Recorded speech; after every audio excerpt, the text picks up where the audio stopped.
Սիրելի հայրենակիցներ, հարցը, որ ես կուզեմ անդրադառնամ, կամ թեման իմ ելույթի հարցի շարունակությունն է,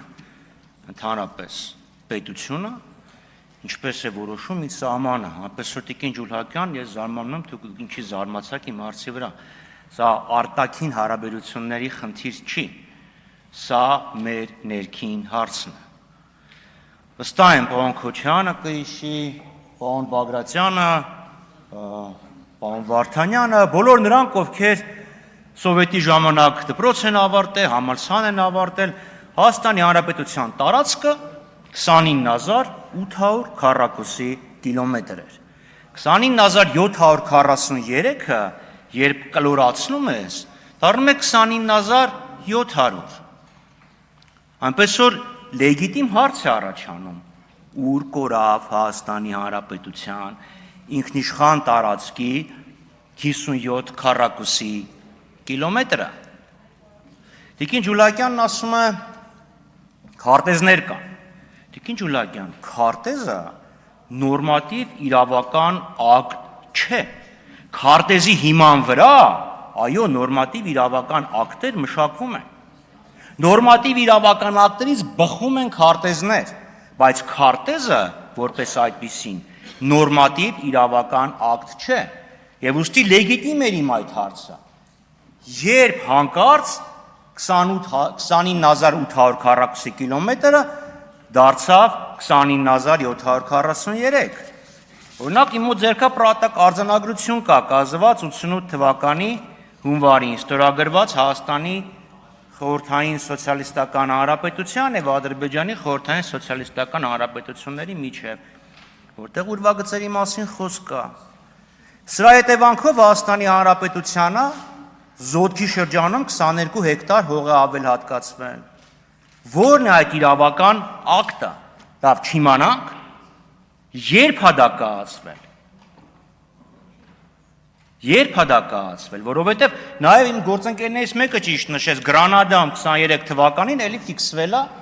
29800 քառակուսի կիլոմետր։ Ինչ դպրոց, ինչ դասագիրք, դասագրքի վրա հղում չեն անում։ Դասագիրքը հղում է անում ինչ-որ մի թղթի վրա, որտեղ նշվում է տարածքը։ Եվ դրա համար ես կարդացի հանրագիտարանները։ Հիմա որտեղից այս հարցը ծագեց։ Առնվազն երկու պատճառ կա։ Առաջինը Ալմաթայի հռչակագիրը։ Դուք ասում եք Ալմաթայի հռչակագրով կողմերը որոշեցին, որ նախկին վարչական սահմանները դառնում են պետական սահմաններ։ Սա Ալմաթայի հռչակագիրն է, այս է Լևոն Տեր-Պետրոսյանի ստորագրությունն է։ Ես շատ կուզենայի տեսնեի այն պատգամավորին, ով կասեր, որ Ալմաթայի հռչակագրում նման բացահայտ պահանջ կա։ Դա Ադրբեջանի մեկնաբանությունն էր, որ իրանք ներկայացրել էին Կոսովոյի հարցով ՄԱԿ Արդարադատության միջազգային դատարանին, ասելով, որ կողմերը ենթադրում էին։ Թե Ադրբեջանը ինչի է որոշել, որ կողմերը տենց բան են ենթադրել, Ադրբեջանը չի պատասխանում։ Մյուս խնդիրը Քարքեն Տիգրանաշենը, որը ադրբեջանցի կոչում են Քարքի։ Միգուցե հենց Քարքեյով է պայմանավորված այդ 57 քառակուսի կիլոմետրը անհայտ շահառուին զիջելը։ Չէ, որտեղ եթե պակասեց 57 քառակուսի կիլոմետր, ում գնաց դա։ Երկրագնդի մակերեսը ոնց որ թե չի փոխվել։ Կարող է ինչ-որ ջրեր բարձրացել են, տարածք են փակել, բայց Հայաստանին դա ոնց որ թե չի վերաբերվում։ Իսկ միգուցե Օբերտոնի պատուհան է բացում, ժողովուրդ սովորեք 29743-ին, 29800-ը մոռացեք։ Եվ ահա դրա համար են առաջորդվա մեր հարցերը, կոնկրետացեք, խնդրում եմ, Տիգրանաշենի պահով, որը դուք տենց էլ չպատասխանեցիք։ Այս ձեր պնդումներով էլ ավելի է խորանում։ Հիմա մյուս հարցը, տարածքային ամբողջականություն և ազգերի ինքնորոշման իրավունք, որովհետև դուք շատ հաճախ ասում եք, ճանաչելով Ադրբեջանի տարածքային ամբողջականությունը, դուք ճանաչեցիք Արցախը Ադրբեջանի կազմում։ Նախ անդրադառնամ են մի պարզ ճշմարտության, որ 3 կամ լավ Երեք հիմնարար սկզբունքների վրա պիտի կարգավորվեր Արցախի հակամարտությունը։ Ուժի չկիրառում, տարածքային ամբողջականություն եւ ազգերի ազատ ինքնորոշում։ Իդեպ ազգերի ազատ ինքնորոշումը նույնպես ամրագրված է Ալմաթայի հռչակագրում։ Իսկ ինչի տարածքային ամբողջականություն եւ ոչ թե սահմանների անխախտելիություն։ Հելսինկյան եզրափակիչ ակտում 10 հիմնարար սկզբունք կա։ Տարածքային ամբողջականությունը զատ սկզբունք է։ Սահմանների անխախտելիությունը զատ սկզբունք է։ Ես հույս ունեմ դուք չեք ուզենա, որ ես հիմա սկզբունքների տարբերությունը կարդամ եւ այդ հարցը չուզեցի էլ տամ, որ չստացվի քննություն են վերցնան։ Դրանք կատարելապես տարբեր հարցեր են։ Տարածքային ամբողջականության սկզբունքը ենթադրում է, որ եթե երկրները ունեն իրար հետ հակասություն, այդ հակասությունը պետք է կարգավորվի բացառապես խաղաղ, առանց միմյանց նկատմամբ ուժ կիրառելու։ Իսկ ինչով է տարածքային ամբողջականություն, ինչպես է տարածքային ամբողջականության սկզբունքը հաղորդակցվում ազգերի ինքնորոշման սկզբունքի հետ։ Սա էլ այդ հարցը մեզանից առաջ, բայց ի օգուտ մեզ լուծվել է 2010 թվականին, երբ ՄԱԿ միջազգային արդարադատության դատարանը իր խորհրդատվական կարծիքը հայտնեց։ Մասնավորապես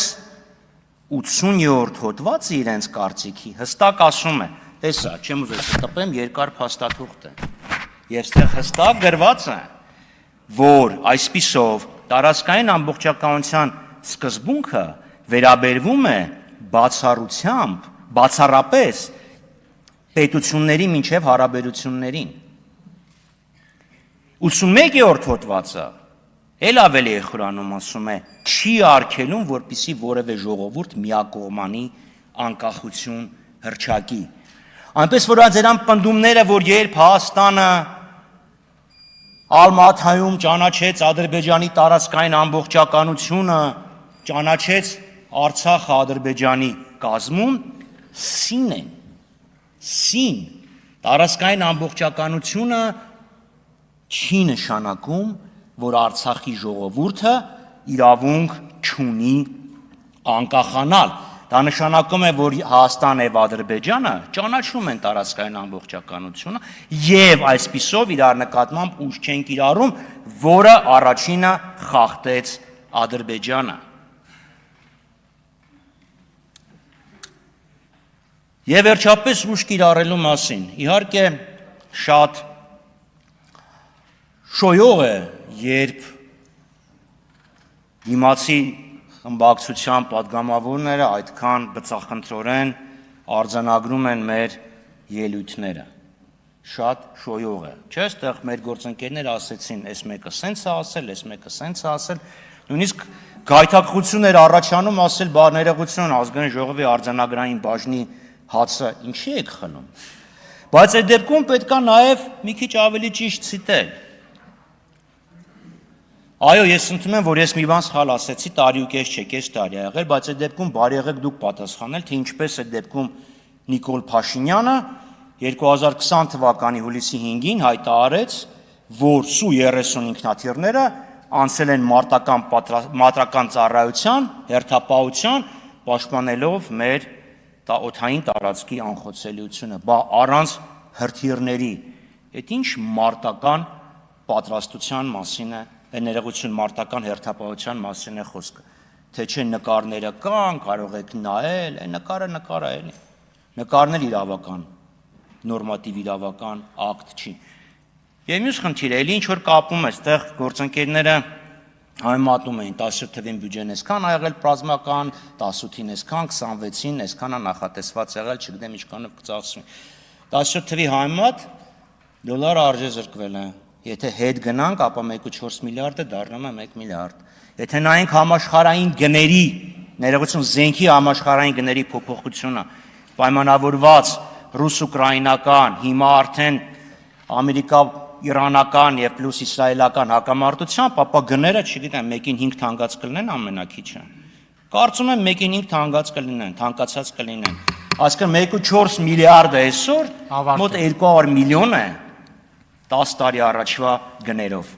Շնորհակալություն։ Շնորհակալություն, նիստը վարող իրավունքով ես արտահայտ ելույթ կունենամ։ Կզարմանայի, ազնիվ խոսք կզարմանայի, եթե